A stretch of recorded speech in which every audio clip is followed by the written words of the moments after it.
মাগুরার সে শিশুর অবস্থা সংকটাপন্ন, একদিনে 4 বার কার্ডিয়াক অ্যারেস্ট, ফেসবুকে সেনাবাহিনীর পোস্ট।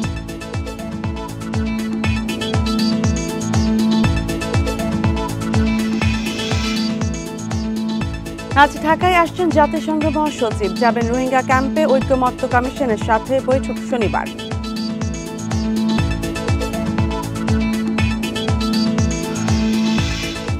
ভারত সীমান্তে হত্যাকাণ্ড বিশ্বে নজিরবিহীন বলছেন বিশ্লেষকেরা। 10 বছরে বিএসএফ এর হাতে 305 জন।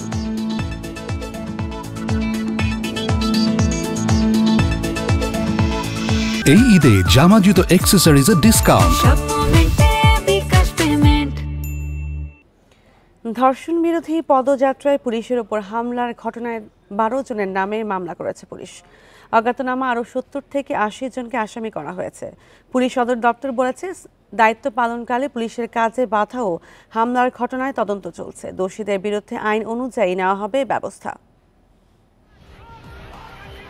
ধর্ষণ বিরোধী পদযাত্রায় পুলিশের ওপর হামলার এমন ভিডিও ভাইরাল সোশ্যাল মিডিয়ায়, উঠেছে সমালোচনার ঝড়। এক বিবৃতিতে পুলিশ সদর দপ্তর জানিয়েছে, মঙ্গলবার মিছিল নিয়ে হোটেল ইন্টারকন্টিনেন্টালের সামনে দিয়ে প্রধান উপদেষ্টার বাসভবন অভিমুখে যেতে চাইলে পুলিশি বাধার মুখে পড়ে বিক্ষোভকারীরা। এ সময় শুরু হয় ধস্তাধস্তি। বিক্ষোভকারীদের হামলায় আহত হন রমনা জোনের সহকারী পুলিশ কমিশনার আব্দুল্লাহ আল মামুন সহ বেশ কয়েকজন পুলিশ সদস্য। পুলিশের দাবি, প্রকৃত হামলার ঘটনা আড়াল করতেই খণ্ডিত ছবি ও ভিডিও প্রচার হয়েছে বেশ কিছু সংবাদ মাধ্যমে। এ ঘটনায় 12 জনের নাম উল্লেখ করে মামলা করেছে পুলিশ। আসামি করা হয়েছে অজ্ঞাতনামা আরও 70 থেকে 80 জনকে।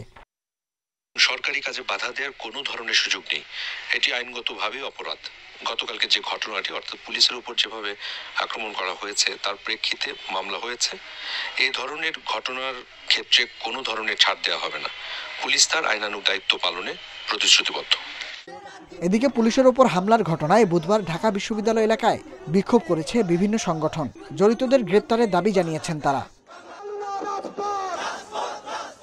Nahid Kamal, independent news, Dhaka. ধর্ষণের শিকার মাগুরার শিশুকে বাঁচানোর আপ্রাণ চেষ্টা করছেন চিকিৎসকেরা। প্রধান উপদেষ্টার প্রেস সচিব জানান, শিশুটির CGS 4 থেকে 3-এ নেমে এসেছে। এ ঘটনায় দ্রুত বিচারের আশ্বাস দিয়েছেন আইন উপদেষ্টা। তিনি হুঁশিয়ারি দেন, নারী উত্ত্যক্তকারীদের বিরুদ্ধে কঠোর ব্যবস্থা নেওয়া হবে।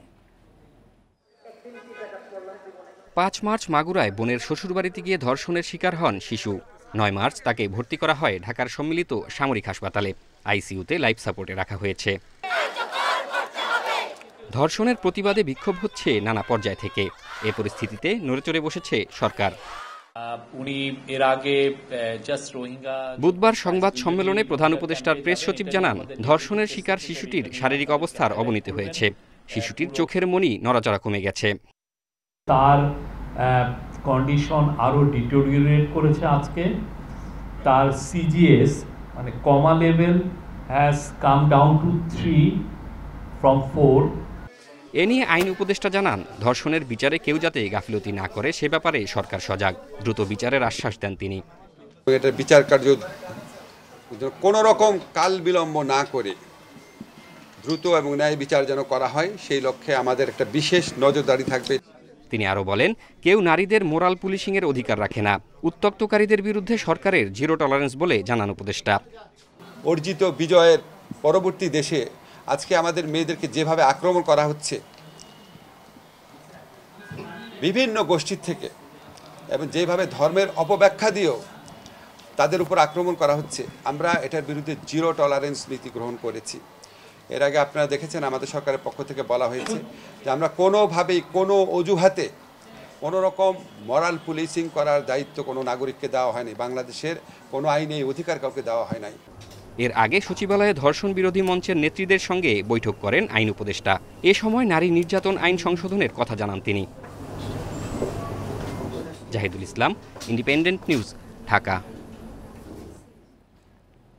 কূটনৈতিকভাবে ভারতকে বারবার বলার পরও সীমান্তে প্রতিনিয়তই হত্যাকাণ্ড বিশ্বে নজিরবিহীন বলে মন্তব্য করেছেন নিরাপত্তা বিশ্লেষকেরা। এই সংকট নিরসনে সীমান্তে বসবাসরত মানুষদের আদান প্রদান একটি বৈধ কাঠামোয় আনার পরামর্শও তাদের। মানবাধিকার সংস্থা HRSS জানিয়েছে গত 10 বছরে ভারতের সীমান্তরক্ষী বাহিনী BSF এর হাতে কমপক্ষে 305 জন বাংলাদেশি নিহত হয়েছে। আহত হয়েছেন 282 জন। সীমান্তে হত্যা বাংলাদেশ ভারত সম্পর্কের অন্যতম স্পর্শকাতর বিষয়। প্রতিবেশী এই দুই দেশের মাঝে ক্ষত হয়ে দেখা দিয়েছে সীমান্তে হত্যাকাণ্ড। ভারতীয় সীমান্তরক্ষী বাহিনীর হাতে প্রায় ঘটছে বাংলাদেশিদের হত্যার ঘটনা। বিভিন্ন সময় দুই দেশের উচ্চ পর্যায় থেকে সীমান্ত হত্যা বন্ধে নানা প্রতিশ্রুতি দেওয়া হলেও তা মানছে না ভারত। প্রতিনিয়তই আতঙ্কে থাকেন স্থানীয়রা। মানবাধিকার সংস্থা HRSS জানিয়েছে গত 10 বছরে বাংলাদেশ ভারত সীমান্তে 305 বাংলাদেশিকে হত্যা করেছে BSF। এর মধ্যে সবচেয়ে বেশি 51 বাংলাদেশিকে হত্যার ঘটনা ঘটে 2020 সালে। এ ধরনের হত্যাকাণ্ড যে কোনো দেশের জন্য নাজুক নিরাপত্তার ইঙ্গিত দিয়ে এটি বন্ধে কার্যকর উদ্যোগ নেওয়ার আহ্বান HRSS এর। আওয়ামী লীগ সরকার তারা অনেকটা নতজানু পররাষ্ট্রনীতি সাথে ভারতের সাথে তারা সম্পর্ক রাখার চেষ্টা করেছে এবং তারা অধিকাংশ ক্ষেত্রেই বাংলাদেশিদের যে হত্যাকাণ্ডের ঘটনা ঘটেছে সেগুলোকে তারা ঠিকমতো অ্যাড্রেস করার চেষ্টা করেনি বা সেটার প্রতিবাদ করেনি। BSF আন্তর্জাতিক নীতিমালা এবং মানবাধিকারের যে নীতিমালা রয়েছে সেটা তারা পালন করছে না। এই সংকট সমাধানে সীমান্তবর্তী এলাকার দুই দেশের মানুষের মাঝে চলাচল সহজ করতে একটি নীতিমালা দরকার বলে মনে করেন বিশ্লেষকরা। পৃথিবীর কোন দেশে এরকম ঘটনা, এরকম সীমান্ত হত্যার নজির আমার কাছে এতটা জানা নেই। সুতরাং সেক্ষেত্রে এটা নজিরবিহীন ঘটনা। সীমান্তবর্তী এলাকার মানুষের মধ্যে কিছু অপ্রচলিত বাণিজ্য সম্পর্ক রয়েছে। একটা নির্দিষ্ট জায়গায় উভয় দেশের নাগরিক অবাধে যেতে পারবে, আসতে পারবে, এরকম একটা যদি অ্যাডহক ব্যবস্থায় যাওয়া যায় তবে মনে হয় এই জিনিসটা নিষ্পত্তি করা সম্ভব। সীমান্তে মরণাস্ত্রের ব্যবহার না করে BSF-কে বিকল্পের প্রস্তাব বিজিবির। একই সঙ্গে সীমান্তে গোয়েন্দা তৎপরতা অব্যাহত রেখে স্থানীয়দের সাথে সচেতনতামূলক কর্মসূচি করার উপর গুরুত্ব দেন বিশ্লেষকরা। রেজওয়ানুল হক, ইন্ডিপেন্ডেন্ট নিউজ, ঢাকা। 4 দিনের সফরে আজ ঢাকায় আসছেন জাতিসংঘের মহাসচিব অ্যান্টোনিও গুতেরেস। বিকেল 5টায় শাহজালাল আন্তর্জাতিক বিমানবন্দরে পৌঁছাবেন তিনি। কাল কক্সবাজারের উখিয়া শরণার্থী ক্যাম্পে 1 লাখ রোহিঙ্গার সঙ্গে ইফতার করবেন জাতিসংঘ মহাসচিব। শুক্রবার প্রধান উপদেষ্টা ও পররাষ্ট্র উপদেষ্টার সঙ্গে সাক্ষাৎ করবেন তিনি। পরে প্রধান উপদেষ্টাকে সঙ্গে নিয়ে যাবেন রোহিঙ্গা শিবিরে। শনিবার জাতিসংঘের ঢাকা কার্যালয় পরিদর্শন করবেন মহাসচিব। এরপর জাতীয় ঐক্যমত্য কমিশন ও সুশীল সমাজের সঙ্গে বৈঠক করবেন তিনি। এছাড়া সংবাদ সম্মেলনেও অংশ নেবেন।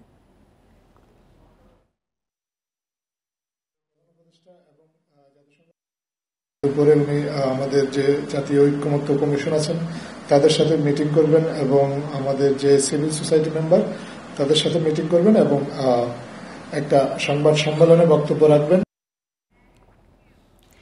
কিছু লোভী রাজনৈতিক দল জাতীয় নির্বাচনের বিরোধিতা করছে বলে অভিযোগ করেছেন বিএনপি নেতারা। সরকার আন্তরিক হলে জুন-জুলাইয়ের মধ্যেই নির্বাচন সম্ভব বলে মনে করেন তারা। বিএনপি নেতাদের দাবি, ফ্যাসিবাদের পতন হলেও তাদের দোসরা দেশে নিয়ে এখনও ষড়যন্ত্র করছে। বুধবার ঢাকায় আলাদা অনুষ্ঠানে এসব কথা বলেন তারা। অন্তর্বর্তী সরকার দায়িত্ব নেওয়ার মাস দুয়েক পর থেকেই আলোচনায় জাতীয় নির্বাচন। চলতি বছরের ডিসেম্বরে নির্বাচন হতে পারে। সরকারের পক্ষ থেকে এমন ঘোষণা এলেও ভোট নিয়ে বিভিন্ন রাজনৈতিক দল দিচ্ছে পরস্পর বিরোধী বক্তব্য। বুধবার ঢাকা মহানগর দক্ষিণ বিএনপি আয়োজিত কর্মশালায় মির্জা আব্বাস বলেন, জনপ্রিয়তা নেই এমন দলও যে কোনো উপায়ে ক্ষমতায় যেতে চায়। ভোট নিয়ে রাজনৈতিক নেতাদের অযাচিত মন্তব্য না করার আহ্বান জানান তিনি। আমরা বুকের তাজা রক্ত রাজপথে বিলিয়ে দিয়েছি গণতন্ত্রের জন্য, কথা বলার জন্য, ভোটের অধিকারের জন্য। আজকে ভোটের সময় যখন আসলো এখন বলেন এইটা না করলে ভোট হবে না, ওইটা না করলে ভোট হবে না। কেন রে ভাই, কেন? আপনার বুকে হাত দিয়ে বলেন, যারা লম্বা লম্বা কথা বলেন আজকে করতে দেওয়া হবে না, করতে দেওয়া যাবে না। আরে ভাই, আওয়ামী লীগ তো দেশটাকে বাপের তালুক ভাবছিল, যার কারণে চাকরি তাই বলছে। আপনারাও তো তাই ভাবেন? কথাবার্তা বলার সময় হিসেব করে বলবেন, যাতে আমাদেরকে বেহিসেবে কথা বলতে না হয়। এদিকে রাজধানীর বারিধারায় হেফাজতে ইসলাম আয়োজিত ইফতার অনুষ্ঠানে যোগ দিয়ে বিএনপি নেতা সালাউদ্দিন আহমেদ বলেন, নিজেদের মধ্যে ঐক্য নষ্ট হলে সুবিধা পাবে স্বৈরাচারের দোসররা। এই দেশ ফ্যাসিস্ট মুক্ত হয়েছে, কিন্তু ফ্যাসিবাদী কালচার, ফ্যাসিবাদী প্রচারণা, ফ্যাসিবাদী দোসরদের বাংলাদেশে অস্থিরতা সৃষ্টির পায়তারা বন্ধ হয়নি। আমরা যদি সবাই ঐক্যবদ্ধ থাকি, এই ফ্যাসিবাদ বিরোধী ঐক্যকে যদি এই জাতীয় জীবনে শক্তিতে রূপান্তরিত করে এই জাতিকে এগিয়ে যেতে চাই, তাহলে ইনশাআল্লাহ আমরা কামিয়াব হব। দেশ ও গণতন্ত্রের স্বার্থে ঐক্য ধরে রাখতে সবার প্রতি আহ্বানও জানান বিএনপি নেতারা। মাহমুদ শরীফ, ইন্ডিপেন্ডেন্ট নিউজ, ঢাকা।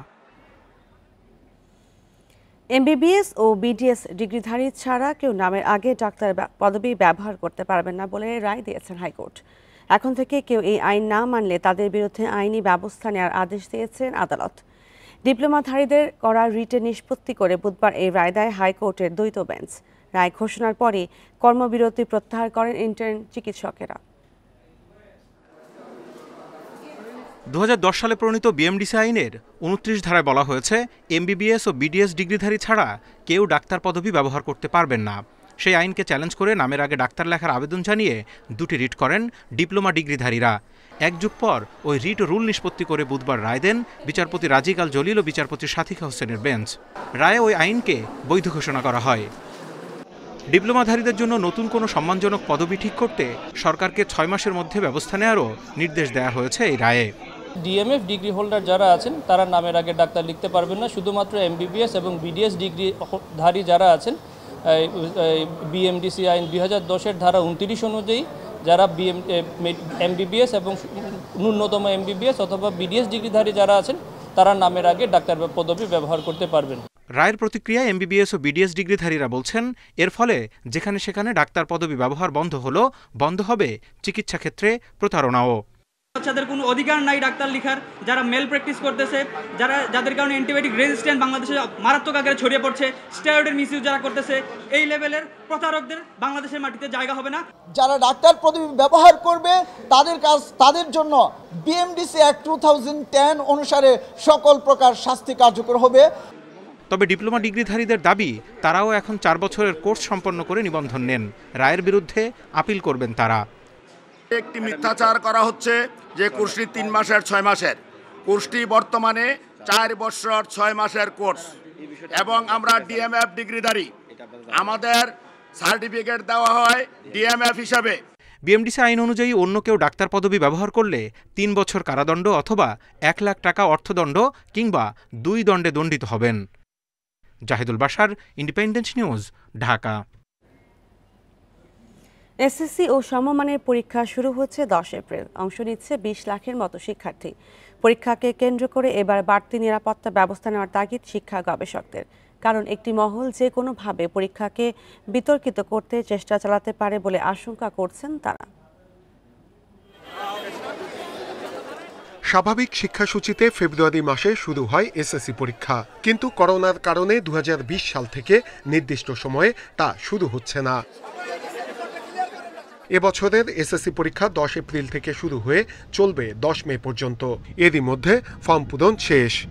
আমাদের এই পর্যন্ত যে প্রস্তুত থাকার কথা তা কমপ্লিট, মানে প্রশ্ন প্রণয়ন, ফর্ম ফিল আপ, প্রশ্ন প্রণয়ন, মডারেশন, তারপর প্রশ্ন প্রিন্টিং বিজি প্রেস থেকে, সেই প্রশ্নগুলো সব স্থানীয় পর্যায়ের যে ট্রেজারি ডিসি অফিসে একটা সরকারি কোষাগারে ওটা পৌঁছে গেছে।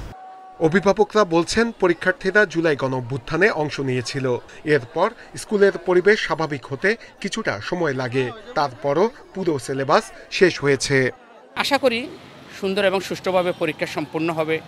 প্রশ্ন ফাঁসের গুজব ছড়িয়ে পরীক্ষাকে বিতর্কিত করতে চেষ্টা করতে পারে একটি চক্র, এমনকি নানাভাবে প্রশ্ন ফাঁসের চেষ্টাও করতে পারে তারা। এই অবস্থায় এখন থেকেই শিক্ষা মন্ত্রণালয়কে সতর্ক থাকার পরামর্শ দিচ্ছেন শিক্ষা গবেষকরা।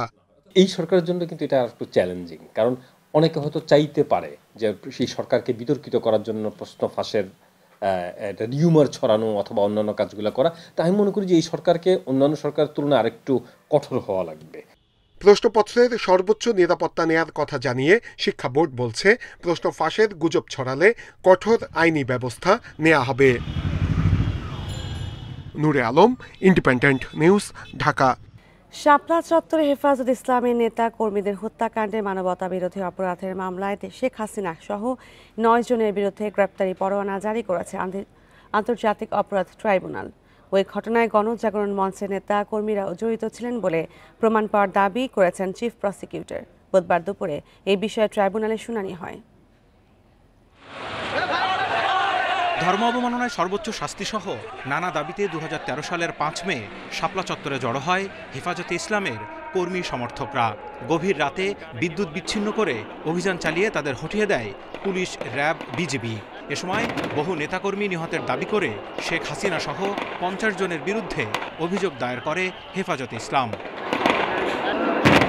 ওই মামলায় বুধবার শেখ হাসিনা, বেনজির, ইমরান এইচ সরকার সহ 9 জনের বিরুদ্ধে গ্রেপ্তারি পরোয়ানা জারি করে ট্রাইব্যুনাল। তাদের মধ্যে অন্য মামলায় গ্রেপ্তার শহীদুল হক, জিয়াউল আহসান সহ 4 জনকেও এই মামলায় গ্রেপ্তার দেখানোর আবেদন করে প্রসিকিউশন। প্রধান কাজ হচ্ছে আমাদের কমান্ড স্ট্রাকচারকে ধরা, যারা সেই সময় কমান্ড করেছিলেন। আপনারা জানেন যে প্রাইম মিনিস্টার পার্লামেন্টে পরবর্তীতে বলেছিলেন যে এরা রং মেখে শুয়েছিল। তার মানে এটা তিনি জানতেন, জানার পরেও তারা এই ধরনের তুচ্ছতাচ্ছিল্য করা তার নির্দেশ এবং পরিকল্পনায় হয়েছিল। শাপলা চত্বরের হত্যাকাণ্ডে সরকারি বাহিনীর সাথে গণজাগরণ মঞ্চের নেতাকর্মীরাও জড়িত ছিল বলে আদালতকে জানায় প্রসিকিউশন। গণজাগরণ মঞ্চের কর্মীরা, নেতাকর্মীরা সশরীরে অংশগ্রহণ করেছে বলে আমাদের তদন্ত সংস্থার কাছে তথ্য প্রমাণ পাওয়া গিয়েছে। এর বাইরে ইমরান এইচ সরকার গণজাগরণ মঞ্চের মুখপাত্র হিসাবে সে নিজে সরকারের যে সমস্ত ঊর্ধ্বতন কর্তৃপক্ষ, প্রাইম মিনিস্টার থেকে শুরু করে স্বরাষ্ট্রমন্ত্রী, র্যাবের প্রধান এবং পুলিশের কর্মকর্তাদের সাথে বিভিন্ন সময় বৈঠক করে এই শাপলা চত্বরে যে পরিচালিত অভিযান ছিল সেটির পরিকল্পনায়ও তিনি অংশগ্রহণ করেছিলেন। শুনানির পর ওই ঘটনায় জড়িতদের সর্বোচ্চ শাস্তির দাবি জানান হেফাজতে ইসলামের নেতারা। বিগত সময়ে আমরা কথা বলতে পারি নাই, আমাদের শহীদদের লাশ নিয়ে আমরা জানাজা পড়তে পারি নাই, আমাদের শহীদ পরিবারদেরকে এমনভাবে ভীত সন্ত্রস্ত করা হয়েছে, ভয় এবং সৃষ্টি করা হয়েছে যেন তারা কথা না বলে। 12 মে মামলার তদন্ত প্রতিবেদন দাখিলের নির্দেশ দিয়েছে আন্তর্জাতিক অপরাধ ট্রাইব্যুনাল। Zahidul Bashar, independent news, Dhaka. জয়পুরহাটে বেড়েছে প্রতারকদের দৌরাত্ম্য। সরকারি বেসরকারি চাকরির প্রলোভন বিদেশে পাঠানোর নামে কোটি কোটি টাকা হাতিয়ে নিচ্ছে প্রতারক চক্র। গৃহহীনদের ঘর দেওয়ার কথা বলেও ঠকাচ্ছে অসহায় দরিদ্রদের। জয়পুরহাটের খেতলালের হন্তনাবাদ গ্রামের তোফাজ্জল হোসেনের ছেলে তৌহিদুল ইসলাম রিপন নিজেকে সেনাবাহিনীর অবসরপ্রাপ্ত সার্জেন্ট পরিচয়ে শহরের একটি বাসায় ভাড়া থাকেন। আন্তর্জাতিক সংস্থা ইউনিসেফে চাকরি দেওয়ার প্রলোভন দেখিয়ে বেকার যুবকদের ফাঁদে ফেলেছেন রিপন। হাতিয়ে নিয়েছেন লাখ লাখ টাকা। এরপরই গা ঢাকা দিয়েছেন তিনি। ইউনিসেফের চাকরি উনি বলছিল মাত্র 32,000 টাকা দিলে কালা আমি সেই চাকরিটা আপনাকে অল্প কিছু দিনের মধ্যে নিয়ে যাওয়া পারবো। সেই হিসাবে আমরা টাকাটা দিছি। আমার থেকে 60,000 টাকা আত্মসাৎ করে উনি আমাকে চাকরি দিতে চায়। ওনাকে আমি টাকা বিকাশের মাধ্যমে 30,000 টাকা দিছি, আর এখানে চা খাইতে খাইতে 30,000 টাকা ওনাকে দেওয়া হয়েছে চার দোকানে। কালাইয়ের জিন্দাপুর গ্রামের রায়হান ওরফে বেলাল ও তার ছেলে ফজলে রাব্বি এলাকার যুবকদের বিদেশে পাঠানোর কথা বলে কয়েক লাখ টাকা হাতিয়ে নিয়েছে প্রতারক চক্রটি। আমার 3 নম্বর ছেলে সাবরুল বিদেশ যাবে, তার জন্য জিন্দারপুরের বেলালক টাকা দেওয়া হয়েছে। 1.5 বছর যাবত টাকা দিছি, আমি বিদেশ যাওয়ার জন্য টাকা দিছি, টাকাটা আমি বিদেশ নিয়ে যেতে পারিনি। অভিযুক্তদের জবাবদিহি নিতে গেলে হুমকি ধামকি দেয় প্রতারকরা। প্রতারিত হয়েছে গুচ্ছগ্রামের হতদরিদ্র ও ভূমিহীনরাও। তাদের ঘর দেওয়ার মিথ্যা আশ্বাস দেন মোয়াজ্জেম হোসেন নামে এক ব্যক্তি। পরে বিষয়টি জানাজানি হলে আত্মগোপনে চলে যান মোয়াজ্জেম হোসেন। বাড়ি করে দিতে চায় 24,000 টাকা লিছে আমাদের এখানকার জামাই মাজ্জিম। ধার দেনা করে ওনাকে হলো প্রায় 16-17,000 টাকা আমি ঘর বাবদে দিয়েছিলাম। পুলিশ সুপার জানান প্রতারণার এসব বিষয়ে এখনো কেউ অভিযোগ করেনি। সব শ্রেণী পেশার মানুষেরই সামাজিক আন্দোলন করা দরকার, মানুষকে সচেতন করা দরকার। আর আইনি প্রক্রিয়ার মাধ্যমে যে সমস্ত ঘটনা ঘটে, আমাদের আদালতের মাধ্যমে যে সমস্ত মামলা হয়, আমরা সেগুলো তদন্ত করে আইনি প্রক্রিয়ার মাধ্যমে ব্যবস্থা নিই। প্রতারণা রোধে যাচাই বাছাই করে লেনদেনের পরামর্শ আইন শৃঙ্খলা বাহিনীর। Independent News. চট্টগ্রাম ওয়াসার পানিতে বেড়েছে লবণাক্ততা, এতে খাওয়ার পানি নিয়ে দুর্ভোগে নগরবাসী। এসব পানি খেয়ে দেখা দিচ্ছে নানা রোগ ব্যাধি। রমজানে সুপেয় পানি না পাওয়ার সমস্যা আরও প্রকট হয়েছে। পূর্ব প্রস্তুতি না রাখাকে ওয়াসার ব্যর্থতা বলছে ক্যাব। ওয়াসা বলছে কর্ণফুলী ও হালদার পানির স্তর সর্বনিম্নে পৌঁছায় এই সংকট। গত 2 সপ্তাহের বেশি সময় ধরে চট্টগ্রামের ওয়াসার পানিতে দেখা দিয়েছে লবণাক্ততা। নগরীর শোলকবহর, চাঁদগাঁও, মোহাম্মদপুর, চকবাজারের মানুষ বেশি ভোগান্তিতে। এছাড়া পানিতে আঠালো ভাব দেখা দেয় দৈনন্দিন কাজেও ব্যবহার করা যাচ্ছে না এই পানি। রোজায় এই সংকট আরও তীব্র হয়েছে। পানির অবস্থা এত বেশি খারাপ যে অজু করতে গেলে দুর্গন্ধটা অনেক বেশি এবং লবণাক্ত তো আছেই, সাথে দূষিত পানিগুলো খাচ্ছি, আমাদের তো রোগ হচ্ছে, ডায়রিয়া হচ্ছে, বিভিন্ন সমস্যা হচ্ছে, পেটের সমস্যা হচ্ছে। আমরা এগুলো থেকে মুক্তি চাই। চিকিৎসকরা বলছেন অতিরিক্ত লবণের ফলে কিডনি বিকল সহ মৃত্যু ঝুঁকি তৈরি হতে পারে। আর সময় মতো বিল আদায় করেও পানি সরবরাহ করতে না পারা ওয়াসার ব্যর্থতা বলছে ক্যাব। পানির সহনীয়যোগ্য লবণের মাত্রা হলো 150 থেকে 600 মিলিগ্রাম পার লিটারে। এর থেকে অতিমাত্রা লবণ যদি খাদ্য পানিতে থাকে, এতে করে মানবদেহে বিভিন্নভাবে মারাত্মক ত্রুটি সাধন হতে পারে, বিশেষ করে হার্ট, কিডনি, চোখ এবং চর্মরোগ পর্যন্ত হতে পারে। একদিকে তার প্রস্তুতি নেই, অন্যদিকে তার লবণাক্ততা বেড়ে যাওয়ার কারণে প্রোডাকশন কিন্তু কমে গেছে। প্রোডাকশন কমে যাওয়ার কারণে সাপ্লাইও কমে গেছে। তো এটা ওয়াসার যে অব্যবস্থাপনা, অদক্ষতার একটা বহিঃপ্রকাশ। ওয়াসা বলছে কর্ণফুলী ও হালদা নদীতে পানির প্রবাহ সর্বনিম্ন স্তরে পৌঁছেছে। নদীতে ওয়াসার ইনটেক পয়েন্টে জোয়ারের উচ্চতা বেড়েছে অন্য বছরের চেয়ে বেশি। এই জোয়ারের পানিটা আপনার কর্ণফুলী হয়ে হালদাতে আমাদের 2টা ট্রিটমেন্ট প্ল্যান্ট আছে। একটা হচ্ছে মোহরার ওয়াটার ট্রিটমেন্ট প্ল্যান্ট, আর একটা হচ্ছে মদনাঘাট ওয়াটার ট্রিটমেন্ট প্ল্যান্ট।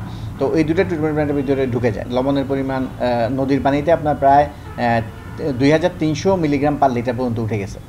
লবণাক্ততার কারণে বর্তমানে 50 কোটি লিটার থেকে উৎপাদন কমিয়ে 42 কোটি লিটার পানি শোধন করছে ওয়াসা।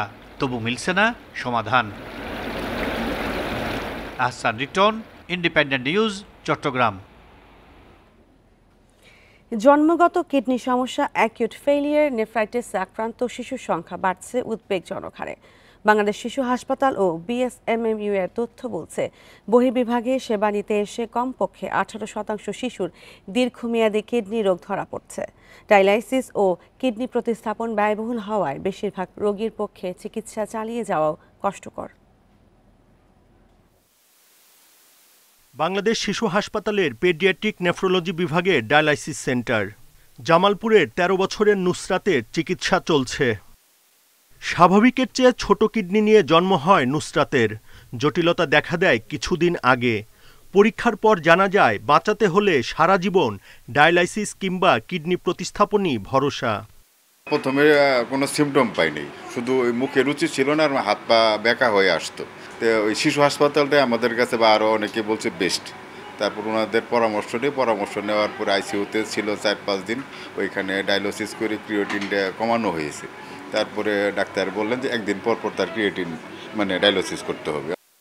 চিকিৎসকরা জানাচ্ছেন আগের যে কোনো সময়ের চেয়ে শিশু কিডনি রোগী বেড়েছে কয়েক গুণ। প্রস্রাব লাল হচ্ছে, প্রস্রাবের পরিমাণ কমে যাচ্ছে, মুখ হাত পা ফুলে যাচ্ছে এবং কিছু কিছু বাচ্চা খিঁচুনি নিয়ে আসছে। এবং আমরা ব্লাড প্রেশার মেপে দেখছি ব্লাড প্রেশার অনেক বেশি। এবং এইবারে গত ডিসেম্বর থেকে এই পর্যন্ত আমরা সবচেয়ে সর্বাধিক অ্যাকিউট গ্লোমেরুলোনেফ্রাইটিস রোগী পেয়েছি। এটা কিন্তু আমাদের জন্য অ্যালার্মিং। 2024 সালে এ হাসপাতালের বহির্বিভাগে আসা 3500 রোগীর 1074 জনকে ভর্তির প্রয়োজন হয়। 474 জনের দীর্ঘমেয়াদী কিডনি রোগ ধরা পড়ে। প্রায় একই তথ্য বিএসএমএমইউ হাসপাতালেরও। 2024 সালে বহির্বিভাগে 24% শিশুর কিডনি রোগ ধরা পড়ে। তাই জটিলতা দেখা দেওয়ার আগেই স্বাস্থ্য পরীক্ষার পরামর্শ ডাক্তারদের। বিএসএমএমইউর বহির্বিভাগে যতগুলি কিডনির বহির্বিভাগে যতগুলি বাচ্চা আসছে তার 18% ছিল কিডনির ত্রুটি নিয়ে এবং তার 25% কিডনি বিকল হয়ে গেছে। বিকল হয়ে গেলে তো আর কিছু করার নাই। তো এখন এই কিডনির ত্রুটিগুলি যাতে আর্লি ডিটেকশন করা যায়। প্রস্রাব আটকে গেছে, পেট ফুলে গেছে, তলপেটে হাত দিয়ে পেট শক্ত হয়ে গেছে। তো এই ধরনের সমস্যা হলে বুঝতে হবে যে বাচ্চাদের জন্মগত মূত্রতন্ত্রে কিডনির ত্রুটি আছে। অথবা বাচ্চাদের একটু বড় বাচ্চা দেখবেন চোখ মুখ ফুলে গেছে, তারপর হাত পা ফুলে গেছে, প্রস্রাব কম হচ্ছে, মুখ ফুলে যাওয়া। তা এগুলো একটা কিডনির অসুখের লক্ষণ। বিশেষজ্ঞরা বলছেন দেশে অন্তত 50 লাখ শিশু কিডনি রোগে আক্রান্ত, দীর্ঘস্থায়ী জটিলতায় ভুগছে 2.5 লাখ। Buddhadeb Kundu, independent news, Dhaka. এবার ঈদে নতুন নোট আসছে না এমন ঘোষণার পরই খোলা বাজারে বেড়ে গেছে দাম। 10 ও 20 টাকার এক বান্ডিল নতুন নোট কিনতে 400 থেকে 500 টাকা পর্যন্ত বেশি দিতে হচ্ছে। নতুন নোটের সংকটের কারণে দাম বেড়েছে বলে জানান বিক্রেতারা। বাংলাদেশ ব্যাংক বলছে মে মাসেই জুলাই বিপ্লবে গ্রাফিতি যুক্ত নতুন নোট বাজারে ছাড়া হবে। ঈদে প্রিয়জনকে সালামি দিতে নতুন নোটের বিকল্প নেই। তবে এবার ঈদ সামনে রেখে কেন্দ্রীয় ব্যাংক বাজারে ছাড়ছে না শেখ মুজিবুর রহমানের ছবিযুক্ত নতুন নোট। ফলে বিকল্প উপায়ে রাজধানীর মতিঝিলে বাংলাদেশ ব্যাংকের সামনে গুলিস্তান সহ বিভিন্ন স্থান থেকে নতুন নোট কিনতে ভিড় করছেন ক্রেতারা। সপ্তাহের ব্যবধানে নতুন টাকা কেনার ব্যয় বেড়েছে দ্বিগুণ। 10 ও 20 টাকার 100টি নতুন নোট কিনতে 400 থেকে 500 টাকা বেশি দিতে হচ্ছে। 10 টাকার নোটে 1500 টাকা দিতে হবে, 500 টাকা বেশি দিতে হবে। 10 টাকার নোট 1000 টাকা নিতে যায়, যদি 450 বা 500 টাকা নিতে যায় তখন এই যে একটা 10 টাকার দাম পড়ে যাচ্ছে 15 টাকার মতো। 400, 450, 500 এরকম বাড়তে চাচ্ছে আর কি আমাদের কাছ থেকে, তো সেজন্য এখনো কিনা হয় নাই। 50 ও 100 টাকার নতুন নোটের চাহিদা কম হলেও গত বছরের চেয়ে দাম বেশি। খোলা বাজারে ব্যবসায়ীরা জানান কেন্দ্রীয় ব্যাংকের নিষেধাজ্ঞার কারণে নতুন নোটের সংকট দেখা দিয়েছে। আমরা কিনতেও বেশি দিয়ে কিনতেছি, বেচতেও বেশি দিয়ে বেচতেছি। তার নিব না নিব থাকবো। 10 জনে জিজ্ঞাসা করলে একজনে কিনতেছে, আর এত দাম দিয়ে তো কেউ কিনা সম্ভব না ভাই। একটা শখ করে মানুষ, শখের অবশ্যই শখ আছে। আমি নিজেও বলতেছি একটা 10 টাকার প্যাকেট 1000 টাকা যদি আমি 1500 টাকা দাবি করি, আমারই তাত্তরে ধরে মারা উচিত বা আমি দোকানদারে মারতাম। বাংলাদেশ ব্যাংক বলছে এখন নতুন নোট ছাড়লে তা বাজার থেকে তুলে নিতে দীর্ঘ সময় লাগবে। এছাড়া জুলাই বিপ্লবের গ্রাফিতি যুক্ত নতুন নোটের প্রতি সাধারণ মানুষের আগ্রহ থাকায় কেন্দ্রীয় ব্যাংক এমন সিদ্ধান্ত নিয়েছে বলেও জানান মুখপাত্র। জুলাই বিপ্লবকে ধারণ করে এরকম নকশাকৃত নোটগুলি তারা দেখতে চাচ্ছে। তাদের এই চা পাওয়ার সাথে আকাঙ্ক্ষার পূরণ করাটাকে সামনে রেখে আমরা ভেবেছি কিছুটা সাময়িক কিছু সমস্যা হবে, অনস্বীকার্য, কিন্তু এই পরে মাস দুয়েকের মধ্যে আশা করি নতুন নোটগুলি চলে আসলে। জুলাই বিপ্লবের গ্রাফিতিযুক্ত নতুন নকশার নোট বাজারে আসবে আগামী মে মাসে। Shafil Alam Sujan, Independent news, Dhaka. লক্ষ্মীপুরে দিনের বেলায় হোটেলে খাবার খাওয়ার কয়েকজনকে হেনস্থা করার অভিযুক্তরা ক্ষমা চেয়েছেন। বুধবার রাতে সদর থানায় গিয়ে তারা ভুক্তভোগীদের কাছে ক্ষমা চান। এর আগে বণিক সমিতির সভাপতি আব্দুল আজিজের নেতৃত্বে শহরের বিভিন্ন খাবার দোকানে অভিযান চালানো হয়। এ সময় রোজা না রেখে খাবার খাওয়ায় কয়েকজনকে কান ধরে উঠবস করায় তারা। সামাজিক যোগাযোগ মাধ্যমে ভিডিও ছড়িয়ে পড়লে সমালোচনার সৃষ্টি হয়। পরে তারা ঘটনার জন্য লজ্জিত দাবি করে ভুক্তভোগীদের কাছে ক্ষমা প্রার্থনা করেন। আমি যে কাজটা করেছি এটা আসলে মূলত অন্যায়, অপরাধ, এটা ধর্মীয় অনুভূতি, সেক্ষেত্রে আমাকে এটা করাটা ঠিক হয় না। এই জন্য আমি ওনাদের কাছে ক্ষমা চাই। সাগর পথে অবৈধভাবে মালয়েশিয়া যাওয়ার পথে নারী, পুরুষ ও শিশুসহ 18 রোহিঙ্গাকে উদ্ধার করেছে পুলিশ। এ সময় এক দালালকে আটক করা হয়েছে। বুধবার রাতে টেকনাফের বাহারছড়া ইউনিয়নের কচ্ছপিয়া মেরিন ড্রাইভ নৌখার এলাকা থেকে তাদের আটক করা হয়। টেকনাফ মডেল থানার পরিদর্শক হিমেল রায় জানান মেরিন ড্রাইভের কচ্ছপিয়া এলাকা দিয়ে নারী, শিশু সহ সাগর পথে মালয়েশিয়া পাচার হচ্ছে এমন তথ্যের ভিত্তিতে অভিযান চালানো হয়। এ সময় 18 জন রোহিঙ্গা নারী, পুরুষ ও শিশুকে উদ্ধার করা হয়। আটক করা হয় নেজাম উদ্দিন নামের এক দালালকে। মোটা অঙ্কের টাকার বিনিময়ে মালয়েশিয়ায় পাচার কাজে জড়িত রয়েছে একাধিক চক্র। তাদের ধরতে পুলিশের অভিযান অব্যাহত রয়েছে।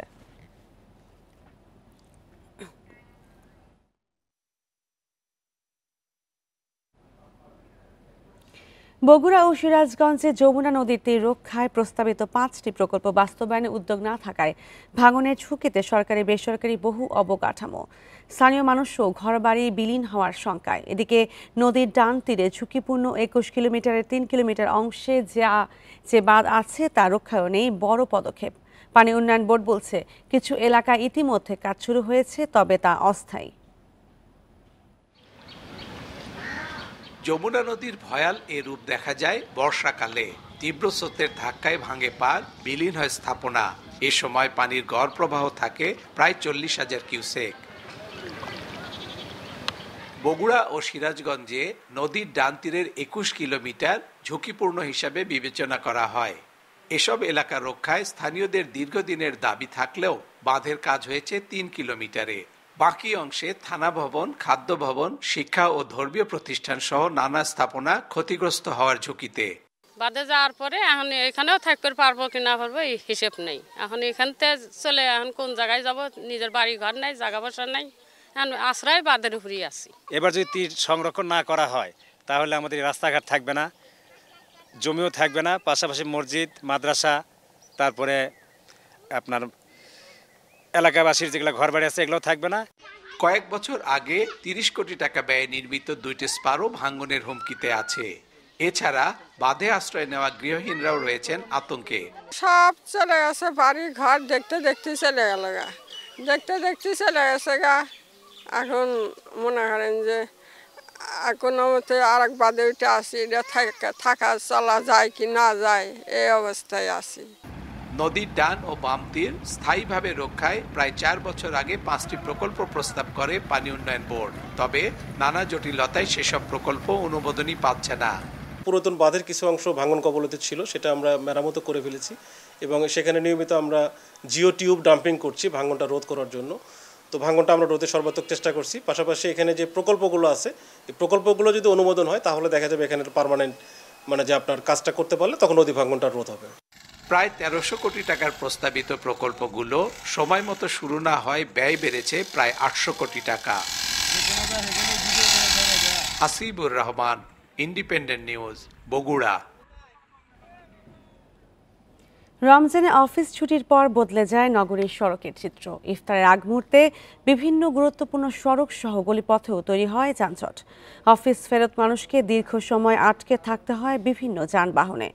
অনেকে বাসায় ফিরতে না পেরে রাস্তায় সেরে নেন ইফতার। এদিকে বেলা 3টা থেকে সন্ধ্যা 7টা পর্যন্ত সড়কে শৃঙ্খলা বজায় রাখতে বিশেষ ব্যবস্থা নেওয়া হয়েছে বলে জানিয়েছে ডিএমপি। রোজার দিনে প্রায়ই যানজটে ভোগান্তি পোহাতে হয় রাজধানীবাসীকে। সারাদিন মোটামুটি স্বস্তি থাকলেও ইফতারের ঠিক আগ মুহূর্তে বিভিন্ন রাস্তায় দেখা যায় অসহনীয় পরিস্থিতি। তাই যানজট নিয়ন্ত্রণে কার্যকর পদক্ষেপ নেওয়ার দাবি তাদের। গোডাউন থেকে মোহাম্মদপুর মূলত 40 মিনিটের রাস্তা, কিন্তু আমার 2.5 ঘন্টা লাগছে। 3 ঘন্টা উত্তরার থেকে 3 ঘন্টা এলাম এই জায়গায়, আমরা যাইতেই পারি না, আমি তো আর দূরে ভিতর দিয়ে ঢুকছে, ভিতর দিয়ে একই অবস্থা, বিভিন্ন রোড একই অবস্থা, কোনোটাই নিয়ম মতো হচ্ছে না। আমরা প্রতিদিনই এই ধরনের কঠিন বিড়ম্বনার মধ্যে পড়ছি। সেম এই ইফতারের টাইমে আমরা জ্যামে থাকি, বিভিন্ন জ্যামে অটোরিকশা চারদিক দিয়ে ঘুরে মিরে 7 দিন দাঁড়ায় আছে, কোনো ডিউটি কিরকম করে জানি না। ট্রাফিক পুলিশ বলছে অফিস ছুটির পর একসঙ্গে অনেক মানুষের চাপে সড়কে যানজট বেড়ে যায়। তবে পরিস্থিতি স্বাভাবিক রাখতে বাড়তি সদস্য মোতায়েন সহ নানা কৌশল নেওয়া হয়েছে। আমাদের এক্সট্রা ডেভেলপমেন্ট আরও কৌশল আছে, অনেক কৌশলগুলো অবলম্বন করতেছি। সিটি কর্পোরেশন সহ বিভিন্ন সংস্থার সাথে যোগাযোগ করে রোডের ইঞ্জিনিয়ারিং, ছোটোখাটো ইঞ্জিনিয়ারিং এই ব্যবস্থা নিয়েও আমরা যাতে জ্যামটা সহনীয় হয় বিকালে, সেটার সহনীয় পর্যায়ে আনার চেষ্টা করতেছি। এদিকে যানজটে পড়ে রাস্তায় ইফতার সারেন অনেকে। ভুক্তভোগীরা জানান, সারাদিন রোজা রেখে অফিস করার পর যানজটে বসে থাকাটা অনেক কষ্টের। জামজটে পড়ে আছি, ইফতারের জন্য সিটও পাই নাই, দাঁড়ায় দাঁড়ায় ইফতার করতেছি। সারাদিন অফিসে যে কষ্ট না হয় তার থেকে বেশি কষ্টটা আমরা রাস্তাঘাটে জ্যামের কারণে পড়ে থাকতে হয়। যানজট নিরসনে সড়কে অবৈধ পার্কিং বন্ধে আইন শৃঙ্খলা বাহিনীর তৎপরতা বাড়ানোর তাগিদ সাধারণ মানুষের। আনোয়ার সাদাত নূর, ইন্ডিপেন্ডেন্ট নিউজ, ঢাকা। আর এই ছিল এখনকার সংবাদে। ইন্ডিপেন্ডেন্ট টেলিভিশনের সব খবর বিস্তারিত জানতে চোখ রাখুন ফেসবুক, ইউটিউব ও এক্সে। ধন্যবাদ সবাইকে।